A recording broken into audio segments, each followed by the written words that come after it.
Okay, great. Now we get to the next cryptocurrency, Ethereum, and we will have another interview here on stage, this time conducted by Nikolaus Zimmer, who is the CEO of Technologiestiftung here in Berlin. The stage is yours. Thank you. Thank you very much. So I'm looking for Christian. Please join me on the stage. Hey. Hi, everybody. Unfortunately, we lost one of our participants on our way to stage. Kathy is ill, so she sends her regards and is staying in London. This gives us a little bit more time, so we are a little bit chatting about Ethereum, a little bit about the future of Bitcoin and blockchain and beyond. So maybe just as an introduction, probably all of you know what Ethereum does, but maybe you can just in some, let's say, 2 or 3 minutes, explain what makes you different. It's your elevator pitch for Ethereum. So Ethereum is a platform that essentially creates a globally shared computer that can run programs, and anyone can create those programs and execute them. And this allows it to very easily create decentralized applications which have no single point of failure and no single point of control. So if such a program is created, there's no way to destroy it or modify its behavior. And yeah. Okay. Yeah, so in the last session, we heard that in the US you already can pay with Bitcoin. So my first question would be, what do you expect? When will cryptocurrencies go mainstream? I mean, the question is, of course, it's now a very fintech topic, a very B2B topic. But my question is, what do you expect? When will my parents be using Bitcoin? So, I mean, I think it's hard to say when that will happen.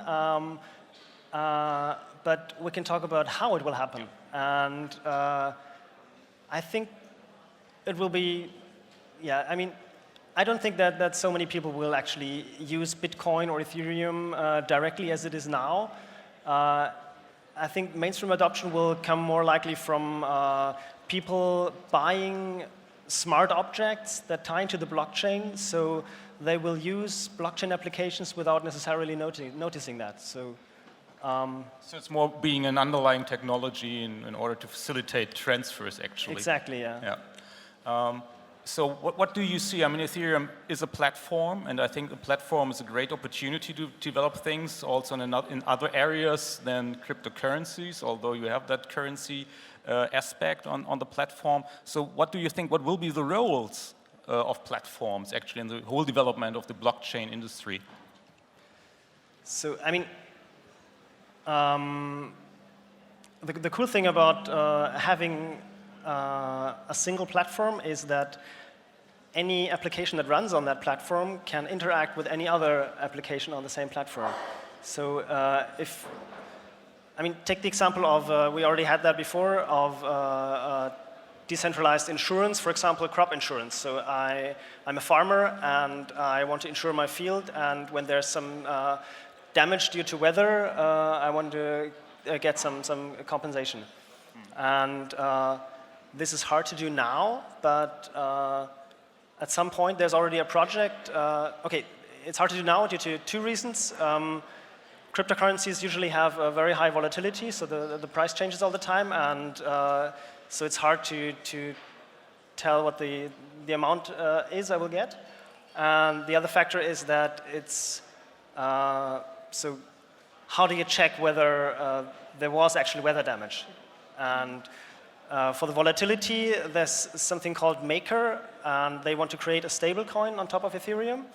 And once that coin exists, it's just another coin on top of Ethereum and can be used in exactly the same way as any other coin on top of Ethereum. So you can use that to make the payout of the insurance. And then another project that's called Augur, they want to create a decentralized prediction market on top of Ethereum where you can bet on real-world events.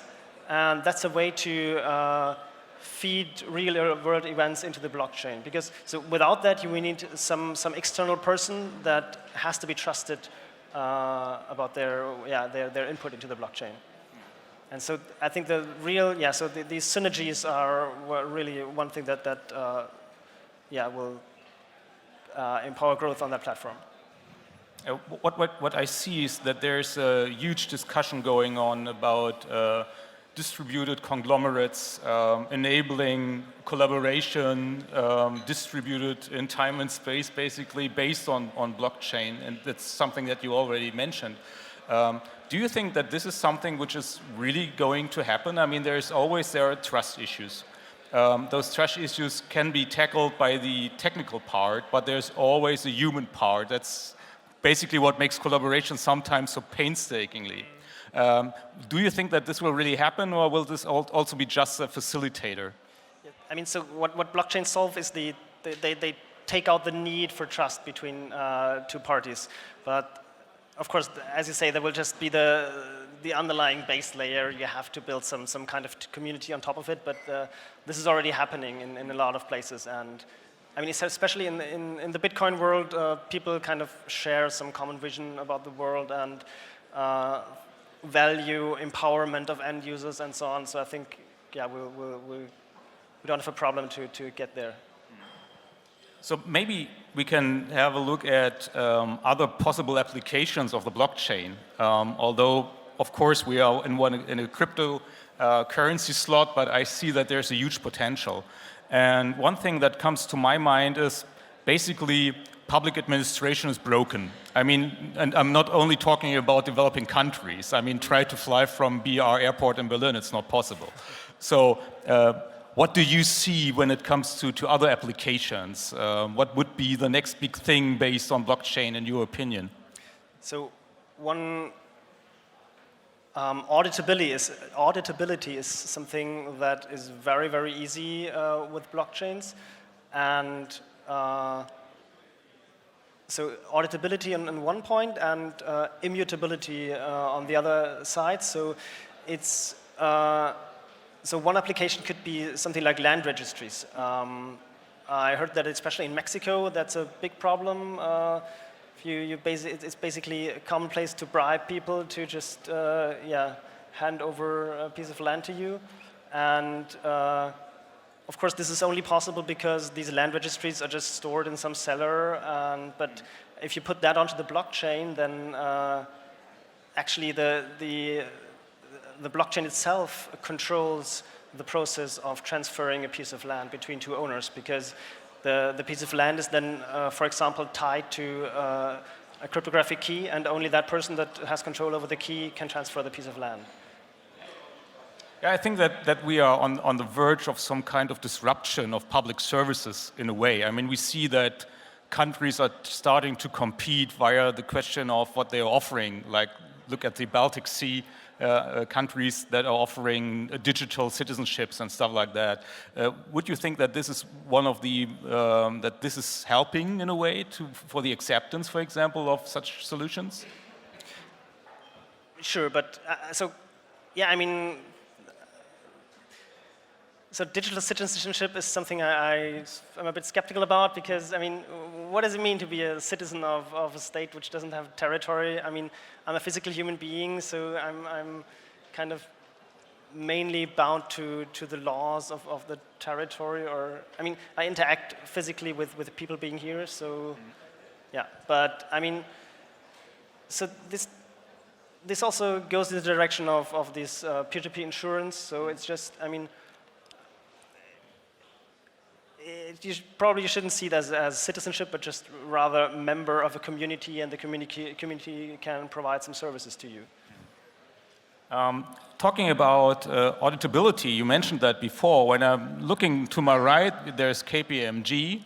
What do you think will the blockchain do to the auditing business? I mean, does anybody need auditing anymore when we have a immutable form of having in digital ledgers that every transaction which is basically something which can be easily audited, let's say, by an algorithm. Do you think that there's a future for KPMG, for example? I mean, they certainly should look into blockchain.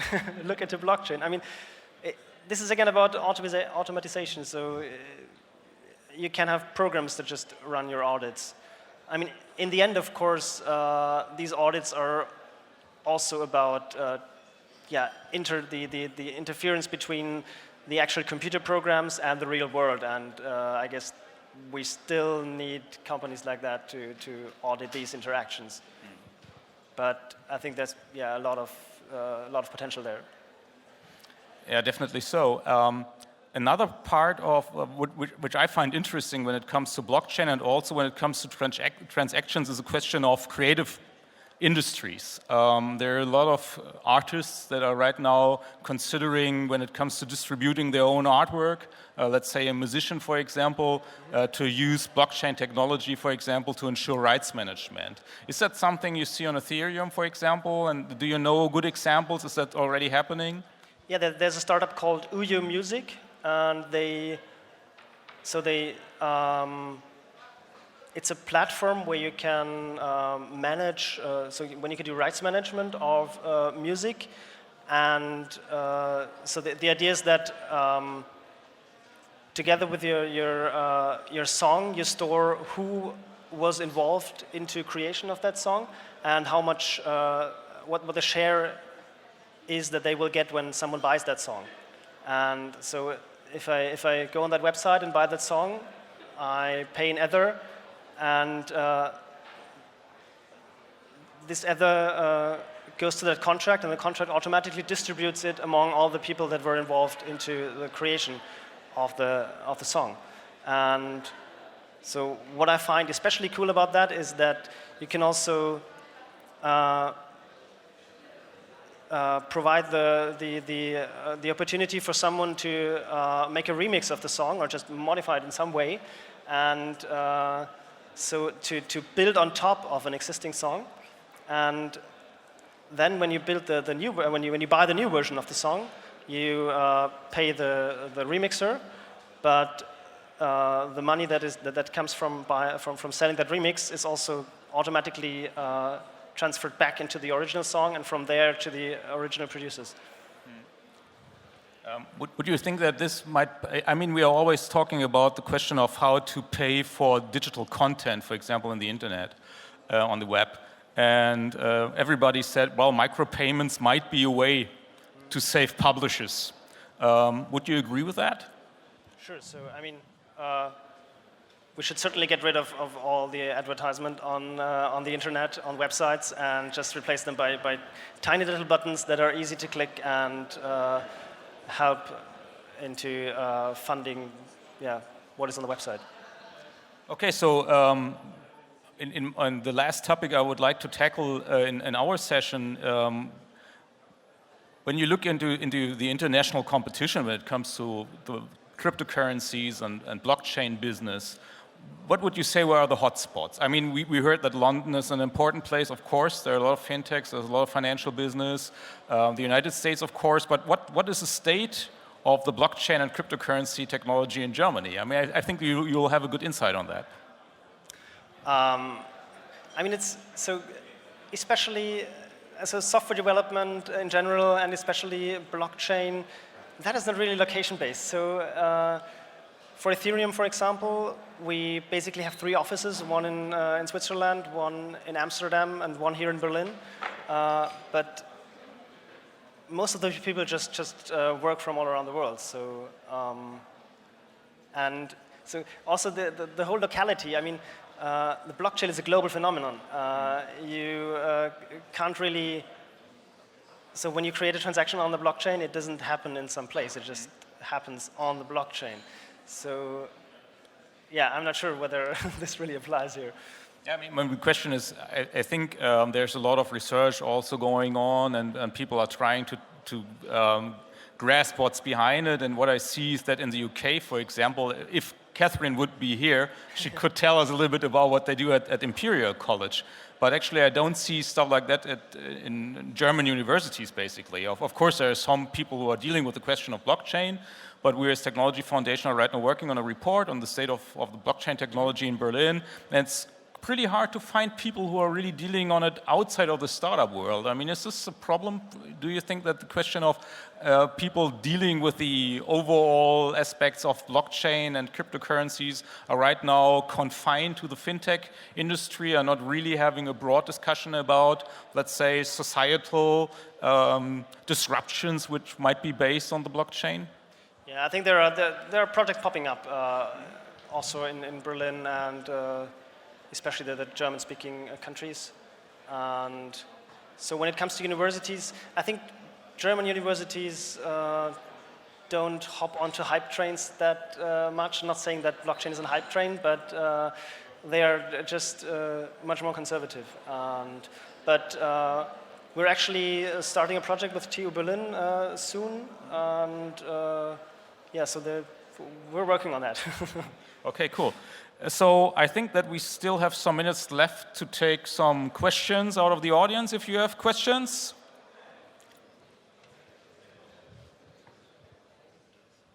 No questions, everybody Yeah, understood there's a everything. question. Yeah, great. Hi, I'm Hauke. I'm writing for golem.de, which is a German IT magazine, and there's been a lot of discussion recently about transaction times when it comes to blockchain and the whole debate about how big should these blocks be. Is this also a topic for Ethereum? Yeah, tech question, yay. So the Bitcoin block time is, as you perhaps know, 10 minutes, and that was basically, I mean, the technology is from 2009, and in the years following that, there was a lot of research, and because of that, Ethereum achieves a block time of 15 seconds currently, but Ethereum is basically a big research and development movement, and we're actively working on actually removing the energy-intensive proof of work that is part of most blockchains, and we will switch to a system that is called consensus by bet, or can be called by consensus by bet, and that will lower the block time even more. So some researchers say that we might even achieve sub-second block times with that. Any more questions? Yeah. Yes. So, Christian, you're the creator of Solidity, the scripting languages for smart contracts. Can you tell a bit about the process, how that works? So JavaScript was invented, I think, in 2 weeks or 1 week, and a lot of things are broken. How did you make sure that this didn't happen? It's a very technical question, but maybe relevant. I didn't fully understand the question. Can you tell a bit about the process? How long did it take, and what did you take into consideration? How much research did you do? So, I mean, the core idea was to create a language that looks similar to JavaScript, to make it easier for web developers to, get a good start. And the difference to JavaScript is that it's statically typed, which makes it more secure and also easier so it helps development environments to give more information to the developers. So what sets Solidity apart from most other languages is also that it has this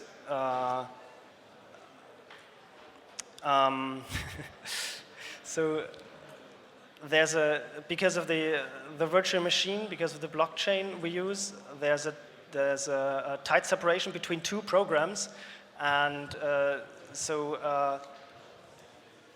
program written in Solidity has absolute certainty that another program cannot mess with its own storage, and that's not only due to So that is ensured on the base layer, and that's also what we map to the high-level language. So not really sure whether that's what you wanted to hear. Okay. At least some developer talk, I enjoy it. Because before we started this session, I was saying to my girlfriend, what I would like especially would be a coding session, right? Yeah. To get hands on it. So at least a little bit talking about Solidity. Any more questions? Another one, well, obviously we are spurring a discussion, right? Hi, Tobias from Deutsche Bank. Sometimes Ethereum is called Bitcoin 2.0. What's your relation to Bitcoin from Ethereum? Do you think Bitcoin will be gone in a few years and replaced by a new cryptocurrency like Ethereum? I mean, Bitcoin has a strong use case in a cryptocurrency, in the sense that its main purpose is to transfer, to make these value transfers. And Ethereum adds smart contracts to that, which makes it less important to have this value transfer. And I think so. I think they will healthily live next to each other, because the great thing about smart contract enabled blockchains is also that they can talk to other blockchains. So there's a possibility to move Bitcoin from the Bitcoin blockchain onto the Ethereum blockchain, so that it is to be just like any other custom token on top of Ethereum. And it's not yet possible to go the reverse side, but if we see some innovation in Bitcoin there, then that would be really great to have just these two blockchains living next to each other and being able to interact with each other. Okay, so I see that we are now, well, we have still, if there are still questions, I mean, you have now the Ethereum guy here on stage. Any more questions? Okay. So, Christian, thank you very much for this interesting chat. You're welcome. And, well, I will hand over again the stage to you. Thank you. Thank you. Nicolas, thank you.